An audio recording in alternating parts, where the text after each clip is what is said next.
ಈ ವಾರ Bigg boss ಏನೋ ಮಾಡೋಕೆ ಹೋಗಿ ಏನೋ ಮಾಡಿದ್ರು ಅಂತ ಹೇಳಿ ಅನ್ಸುತ್ತೆ. ಚೆನ್ನಾಗಿ ಹೋಗ್ತಾ ಇದ್ದ ಬಿಗ್ ಬಾಸ್ ಶೋನ 5 ಜನ ಹಳೆ ಸ್ಪರ್ಧಿಗಳು ಕರೆಸಿ ಹಾಳು ಮಾಡಿದ್ರು ಅಂತ ಹೇಳಿ ಅನ್ಸುತ್ತೆ. ಬಂದಿರುವ 5 ಜನ ಕೂಡ ಬಿಗ್ ಬಾಸ್ನ ಟ್ಯಾಲೆಂಟೆಡ್ ಗನ್ ಗಿಲ್ಲಿ ನಟನನ್ನ ಟಾರ್ಗೆಟ್ ಮಾಡ್ತಾ ಇರೋದು ಎದ್ದು ಕಾಣ್ತಾ ಇದೆ. ಗಿಲ್ಲಿಯನ್ನ ಕುಗ್ಗಿಸುವ ಪ್ರಯತ್ನ ಕೂಡ ನಡೀತಾ ಇದೆ. ಗಿಲ್ಲಿ ತಮಾಷೆಯಾಗಿ ಮಾತನಾಡೋದ್ರಲ್ಲಿ ಎಡವಿರಬಹುದು, ಅಥವಾ ಗಿಲ್ಲಿ ಮಾಡಿದ ತಮಾಷೆಯನ್ನ ಗೆಸ್ಟ್ ಅಂತ ಬಂದಿರೋರು ಸೀರಿಯಸ್ ಆಗಿ ತೆಗೆದುಕೊಂಡಿರಬಹುದು. ಆದರೆ ಗಿಲ್ಲಿನ ಗೆಲ್ಲೋಕೆ ಯಾರಿಗೂ ಆಗಲ್ಲ ಅನ್ನೋದನ್ನ ಗಿಲ್ಲಿ ತೋರಿಸ್ತಾನೆ ಇದ್ದಾರೆ. ಆದರೆ ಈ ಉಗ್ರ ಮಂಜಣ್ಣ ಮತ್ತು ರಜತ್ ಗಿಲ್ಲಿನ ಬೇಕಂತಲೇ ಟಾರ್ಗೆಟ್ ಮಾಡ್ತಾ ಇದ್ದಾರೆ. ಬಿಗ್ ಬಾಸ್ ಇವರದೇ ಅನ್ನೋ ರೇಂಜ್ಗೆ ಆಡ್ತಾ ಇದ್ದಾರೆ. ನಾವು ಯಾರಾದರೂ ಮನೆಗೆ ಹೋದರೆ, ಗೆಸ್ಟ್ ಅಂತ ಹೋದರೆ, ನೀವು ಇದನ್ನೇ ಮಾಡಿ ಹಾಕಬೇಕು, ನಾವು ಹೇಳಿದ ಮೇಲೆ ಊಟ ಮಾಡಬೇಕು ಅಂತ ಹೇಳಿ ನಾವು ಹೇಳಿದರೆ ಯಾರು ಕೂಡ ಕೇಳಲ್ಲ.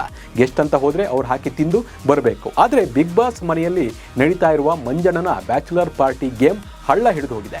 ಬಿಗ್ ಬಾಸ್ ಒಂದು ಹೇಳಿದರೆ ಗೆಸ್ಟ್ ಅಂತ ಬಂದಿರೋರು ಬೇಕಾಬಿಟ್ಟಿಯಾಗಿ ಬಿಲ್ಡಪ್ ಕೊಡ್ತಾ ಏನೋ ಮಾಡ್ತಾ ಇದ್ದಾರೆ. ಅದನ್ನು ನೋಡಿ ಉರ್ಕೊಂಡು ಮನೆಯವರು ಇನ್ನೊಂದೇನೋ ಮಾಡ್ತಾ ಇದ್ದಾರೆ. ಇದ್ರ ಬಗ್ಗೆ ನೋಡ್ತಾ ಹೋಗೋಣ. ನಾನು ನಿಮ್ಮ ಶಿವರಾಜ್ ಬಾಣಂಕಿ. ನೀವು ಸುದ್ದಿಯಾನದ ಸಬ್ಸ್ಕ್ರೈಬರ್ ಆಗೋದನ್ನು ಮರಿಬೇಡಿ. ಹಾಗೆ ಈ ವಿಡಿಯೋವನ್ನು ಕೊನೆ ತನಕ ನೋಡಿ. ಗಿಲ್ಲಿ ಗಿಲ್ಲಿ ಗಿಲ್ಲಿ, ಕರ್ನಾಟಕದ ಗಲ್ಲಿ ಗಲ್ಲಿಯಲ್ಲೂ ಗಿಲ್ಲಿಯದ್ದೇ ಮಾತು. ಮಂಡ್ಯದಿಂದ ಇಂಡಿಯಾ ತನಕ ಗಿಲ್ಲಿಯದ್ದೇ ಹವಾ ಅಂತ ಹೇಳ್ಬೋದು. ಇಲ್ಲಿ ಗಿಲ್ಲಿಗೆ ಈ ರೇಂಜ್ಗೆ ಫ್ಯಾನ್ಸ್ ಹುಟ್ಟೋದಕ್ಕೆ ಕಾರಣ ಬಿಗ್ ಬಾಸ್ನಲ್ಲಿ ಇವರ ಆಟ. ನಿಜಕ್ಕೂ ಈ ಹುಡುಗ ಟ್ಯಾಲೆಂಟೆಡ್ ಹುಡುಗ ಅಂತಲೇ ಹೇಳ್ಬೋದು. ಇಡೀ 12 ಸೀಸನ್ನಲ್ಲಿ ಈ ಥರ ಸ್ಪರ್ಧೆ ಯಾರು ಕೂಡ ಬಂದಿಲ್ಲ. ಫುಲ್ಲಿ ಲೋಡೆಡ್ ಟ್ಯಾಲೆಂಟೆಡ್ ಗನ್ ಅಂದರೆ ಅದು ಗಿಲ್ಲಿ ಅಂತಲೇ ಹೇಳ್ಬೋದು. ಮಾತಿಗೊಸೈ, ಕಾಮಿಡಿಗೊಜ್ಜೈ, ಡ್ಯಾನ್ಸ್ ಬರಲ್ಲ ಅಂತ ಹೇಳೋಕ್ಕಾಗಲ್ಲ, ಹಾಡು ಹೇಳಲ್ಲ ಅಂತ ಹೇಳೋಕ್ಕಾಗಲ್ಲ. ಎದುರಾಳಿ ಎಷ್ಟೇ ದೊಡ್ಡ ವ್ಯಕ್ತಿ ಆಗಲಿ, ಎಷ್ಟೇ ಬಿಲ್ಡಪ್ ಕೊಡಲಿ, ಗಿಲ್ಲಿ ಅವರನ್ನು ಮಾತಿನಿಂದಲೇ ಕಟ್ಟಾಕಿ ಮಕಾಡೆ ಮಲಗಿಸ್ತಾರೆ. ಅದಕ್ಕೆ ಗಿಲ್ಲಿ ಕರ್ನಾಟಕದ ಜನರ ಮನಸ್ಸನ್ನು ಗೆದ್ದಿದ್ದು. ಆದರೆ ಈ ವಾರ ಗಿಲ್ಲಿನ ಬಿಗ್ ಬಾಸ್ ಮನೆಗೆ ಹೋಗಿರುವ 5 ಜನ ಹಳೆ ಸ್ಪರ್ಧಿಗಳು ಟಾರ್ಗೆಟ್ ಮಾಡ್ತಾ ಇದ್ದಾರೆ ಅಂತ ಹೇಳಿ ಅನಿಸುತ್ತೆ. ಈ ವಾರ ಬಿಗ್ ಬಾಸ್ ಸೀಸನ್ 12ಕ್ಕೆ 11ನೇ ಸೀಸನ್ನ ಸ್ಪರ್ಧಿಗಳಾಗಿದ್ದ ತ್ರಿವಿಕ್ರಮ್, ಉಗ್ರಂ ಮಂಜ, ರಜತ್, ಚೈತ್ರ ಕುಂದಾಪುರ, ಮೋಕ್ಷಿತಾ ಪೈ ಬಿಗ್ ಬಾಸ್ ಮನೆಗೆ ಬಂದಿದ್ದಾರೆ. ಇವರೆಲ್ಲ ಗೆಸ್ಟ್ ಅಂತೆ. ಮಂಜಣ್ಣನ ಬ್ಯಾಚುಲರ್ ಪಾರ್ಟಿ ಅಂತ ಹೇಳಿ ಬಿಗ್ ಬಾಸ್ನಲ್ಲಿ ಒಂದು ಟಾಸ್ಕನ್ನು ಕೊಟ್ಟಿದ್ದಾರೆ. ಈ ಒಂದು ಗೇಮ್ನಲ್ಲಿ ಗಿಲ್ಲಿನ ಮಂಜಣ್ಣ ಮತ್ತು ರಜತ್ ಬೇಕಾಬಿಟ್ಟಿ ಟಾರ್ಗೆಟ್ ಮಾಡ್ತಾ ಇದ್ದಾರೆ. ಗಿಲ್ಲಿನ ಕುಗ್ಗಿಸುವ ಪ್ರಯತ್ನ ಕೂಡ ನಡೀತಾ ಇದೆ.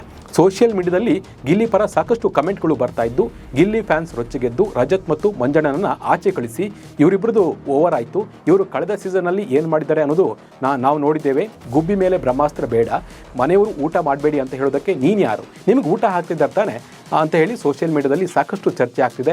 ಮಂಜಣ್ಣ ಮತ್ತು ರಜತ್ಗೆ ಸರಿಯಾಗಿ ಉಗಿತಾ ಇದ್ದಾರೆ. ಅಷ್ಟೇ ಅಲ್ಲ, ಇವೆಲ್ಲ ಬಿಗ್ ಬಾಸ್ ಮನೆಯಲ್ಲಿ ಬೇಡ, ನಿಮ್ಮ ಮನೇಲಿ ಇಟ್ಕೊಳ್ಳಿ ಅಂತ ಹೇಳಿ ಕೂಡ ಮಂಜಣ್ಣ ಮತ್ತು ರಜತ್ಗೆ ಬೈತಾ ಇದ್ದಾರೆ. ಕಲರ್ಸ್ ಕನ್ನಡ ಪ್ರೋಮೋ ಬಿಟ್ಟಾಗ ಅದರಲ್ಲಿ 100 ಕಮೆಂಟ್ಗಳಲ್ಲಿ 95 ಕಾಮೆಂಟ್ಗಳು ಗಿಲ್ಲಿ ಪರವಾಗಿಯೇ ಬರ್ತಾ ಇವೆ. ನನ್ನ ಪ್ರಕಾರ ಒಂದು ವಾರದ ಮಟ್ಟಿಗೆ ಮನೆಗೆ ಹೋಗಿರುವ ಮಂಜಣ್ಣ ಮತ್ತು ರಜತ್ ಜನರ ಕೆಂಗಣ್ಣಿಗೆ ಗುರಿಯಾಗಿದ್ದಾರೆ ಅಂತಲೇ ಹೇಳ್ಬೋದು.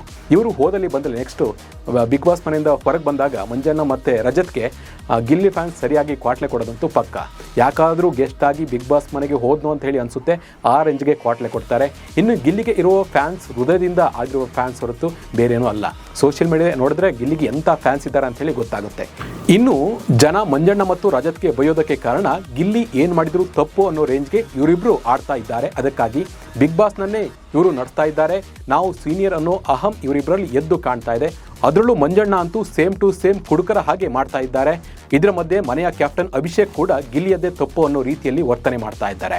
ರೂಲ್ಸ್ ಬುಕ್ನಲ್ಲಿ ಯಾರು ಏನೇನು ಮಾಡಬೇಕು, ಯಾವ ಕೆಲಸ ಮಾಡಬೇಕು ಅಂತ ಹೇಳಿ ಮೊದಲೇ ಹೇಳಿದ್ದಾರೆ. ಗಿಲ್ಲಿ ಸಪ್ಲೈಯರ್ ಅಂತ ಹೇಳಿದ್ದಾರೆ, ಅದೇ ಡ್ರೆಸ್ ಕೂಡ ಕೊಟ್ಟಿದ್ದಾರೆ.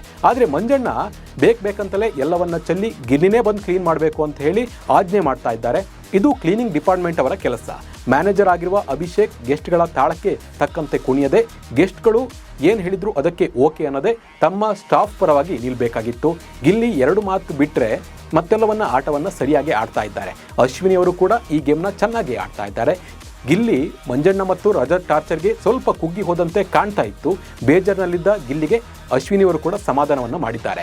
ಬೇಜಾರು ಮಾಡ್ಕೋಬೇಡ, ಚೆನ್ನಾಗಿ ಆಡ್ತಾ ಇದೆಯಾ ಅಂತ ಹೇಳಿ ಸಮಾಧಾನ ಕೂಡ ಮಾಡಿದ್ದಾರೆ. ಇದು ಕೂಡ ಎಲ್ಲೋ ಒಂದು ಕಡೆ ಜನಗಳಿಗೆ ಇಷ್ಟ ಆಗಿದೆ. ಹಾಗೆ ಇಲ್ಲಿಯವರು ಹೇಳ್ತಾರೆ, ಹೊರಗಿನವರು ಬಂದವರು ಮನೆಯವರಿಗೆ ಹೇಳಿದಾಗ ಬೇಜಾರಾಗುತ್ತೆ ಅಂತ ಹೇಳ್ತಾರೆ. ಅದಕ್ಕೆ ಅಶ್ವಿನಿಗೌಡ ಕೂಡ ಹೌದು ಅಂತ ಹೇಳಿದ್ದಾರೆ. ಇವರಿಬ್ಬರು ಜಗಳವನ್ನು ಬಿಟ್ಟು ಸ್ನೇಹಿತರಾಗಿ ಇರೋದು ಕೂಡ ಜನಗಳಿಗೆ ಎಲ್ಲೋ ಒಂದು ಕಡೆ ಇಷ್ಟ ಆಗ್ತಾ ಇದೆ. ಗಿಲ್ಲಿಯಿಂದಲೇ ಈ ಸಲದ TRP ಹೆಚ್ಚಾಗಿದೆ. ಜನ ಕೂಡ ಅದನ್ನೇ ಕಮೆಂಟ್ಗಳಲ್ಲಿ ಹಾಕ್ತಾ ಇದ್ದಾರೆ. ಗಿಲ್ಲಿಗಾಗಿಯೇ ನಾವು ಬಿಗ್ ಬಾಸ್ ಅನ್ನ ನೋಡ್ತಾ ಇರೋದು ಅಂತ ಹೇಳಿ. ಅಪ್ಪಿತಪ್ಪಿ ಗಿಲ್ಲಿ ಸೈಲೆಂಟ್ ಆದರೆ ಬಿಗ್ ಬಾಸ್ ಪ್ರೋಮೋ ಹಾಕೋಕ್ಕೂ ಕೂಡ ಯಾವ ಕಂಟೆಂಟ್ ಕೂಡ ಸಿಗಲ್ಲ ಅಂತಲೇ ಹೇಳ್ಬೋದು. ಗಿಲ್ಲಿ ಸೈಲೆಂಟ್ ಆಗಿದ್ದಕ್ಕೆ ಬಿಗ್ ಬಾಸ್ ಪ್ರೋಮೋ ನೋಡೋದಕ್ಕೂ ಕೂಡ ಇಷ್ಟ ಆಗ್ತಾ ಇಲ್ಲ. ಗಿಲ್ಲಿ ಬಿಗ್ ಬಾಸ್ ಮನೆಯಲ್ಲಿ ಮಾತನಾಡಿಲ್ಲ ಅಂದರೆ ಬಿಗ್ ಬಾಸ್ ಮನೆ ಉಪ್ಪಿಲ್ಲದ ಸಾರಿನಂತೆ ಆಗುತ್ತೆ. ಗೆಸ್ಟ್ ಬಂದರೂ ಕೂಡ ಗಿಲ್ಲಿಯದ್ದೇ ಕಂಟೆಂಟ್ ಸಿಗ್ತಾ ಇದೆ ಹೊರತು ಗೆಸ್ಟ್ನಿಂದ ಬಿಗ್ ಬಾಸ್ಗೆ ಯಾವುದೇ ಕಂಟೆಂಟ್ ಸಿಗ್ತಾ ಇಲ್ಲ. ಗಿಲ್ಲಿ ಅಂತೂ ಗೆಸ್ಟ್ಗಳನ್ನು ಸರಿಯಾಗಿ ಉರ್ಸಿ ಕೈಬಿಟ್ಟಿದ್ದಾರೆ. ಇನ್ನೊಂದು ವಿಷಯ ಅಂದರೆ ಮಂಜಣ್ಣ ಗಿಲ್ಲಿನ ತುಂಬ ಟಾರ್ಗೆಟ್ ಮಾಡ್ತಾ ಇದ್ದಾರೆ. ಸಪ್ಲೈಯರ್ ತಪ್ಪು ಮಾಡಿದರೆ ಮ್ಯಾನೇಜರ್ಗೆ ಹೇಳಬೇಕು, ಅವರು ಶಿಕ್ಷೆಯನ್ನು ಕೊಡಬೇಕು. ಆದರೆ ಬಿಗ್ ಬಾಸ್ ಮನೇಲಿ ಏನಾಗ್ತಿದೆ ಅಂದರೆ ಇದು ಉಲ್ಟಾ ಆಗ್ತಿದೆ. ಗೆಸ್ಟ್ಗಳೇ ಶಿಕ್ಷೆ ಕೊಡೋದಂತೆ, ಅದಕ್ಕೆ ಮ್ಯಾನೇಜರ್ ಸರಿ ಅಂತ ಹೇಳೋದಂತೆ. ಇದೆಲ್ಲ ಎಲ್ಲೊಂದು ಕಡೆ ತಪ್ಪು ಅಂತ ಹೇಳಿ ಅನಿಸುತ್ತೆ. ಇಲ್ಲಿ ಅಭಿಷೇಕ್ ಕ್ಯಾಪ್ಟನ್ಸಿ ಸರಿಯಾಗಿಲ್ಲ, ಮ್ಯಾನೇಜರ್ ಆಗಿ ಕೆಲಸ ಸರಿಯಾಗಿ ಮಾಡ್ತಾ ಇಲ್ಲ ಅಂತ ಹೇಳಿ ಎದ್ದು ಕಾಣ್ತಾ ಇದೆ. ಗೆಸ್ಟ್ ಮತ್ತು ಸಿಬ್ಬಂದಿ ನಡುವೆ ಸೇತುವೆ ಆಗಿ ಕೆಲಸವನ್ನು ಮಾಡಬೇಕಾಗಿತ್ತು. ಸಿಬ್ಬಂದಿ ತಪ್ಪು ಮಾಡಿದರೆ ಬೈಯುವ ಮ್ಯಾನೇಜರ್ ಗೆಸ್ಟ್ ತಪ್ಪು ಮಾಡಿದರೆ ನೀವು ಹೀಗೆಲ್ಲ ಮಾಡಬಾರ್ದು ಅಂತ ಹೇಳಿ ಹೇಳಬೇಕು. ಹಾಗೆ ಪಾಯಿಂಟ್ಸ್ ಕೊಡ್ತಾರೆ ಅಂತ ಅವರ ಮಾತುಗಳನ್ನು ಕೇಳೋದಕ್ಕೆ ಆಗಲ್ಲ. ಹಾಗೆ ಸಿಬ್ಬಂದಿ ಮೇಲೆ ಗೆಸ್ಟ್ಗಳು ಹಕ್ಕು ಚಲಾಯಿಸೋಕೆ ಬಂದರೆ ಅದಕ್ಕೆ ಬಿಡಬಾರ್ದು ಮ್ಯಾನೇಜರ್. ಗಿಲ್ಲಿ ಮಾಡಿರುವ ತಪ್ಪಿಗೆ ಕ್ಷಮೆಯನ್ನು ಕೇಳಿದ್ದಾರೆ. ಹಾಗೆ ಗೆಸ್ಟ್ಗಳು ಗಿಲ್ಲಿನ ಟಾರ್ಗೆಟ್ ಮಾಡುವುದು ಎಷ್ಟು ಸರಿ? ಒಂದು ವೇಳೆ ಮ್ಯಾನೇಜರ್ ಆಗಿರುವ ಮನೆಯ ಕ್ಯಾಪ್ಟನ್ ಅಭಿಷೇಕ್ ಅವರು ಮನೆಯವರ ಪರವಾಗಿ ನಿಂತು ಗೆಸ್ಟ್ಗಳಿಗೆ ಬುದ್ಧಿ ಹೇಳಿದರೆ ಈ ಸಲದ ಕಿಚ್ಚನ ಚಪ್ಪಾಳೆ ಅಭಿಷೇಕ್ಗೂ ಕೂಡ ಸಿಗ್ತಾ ಇತ್ತು.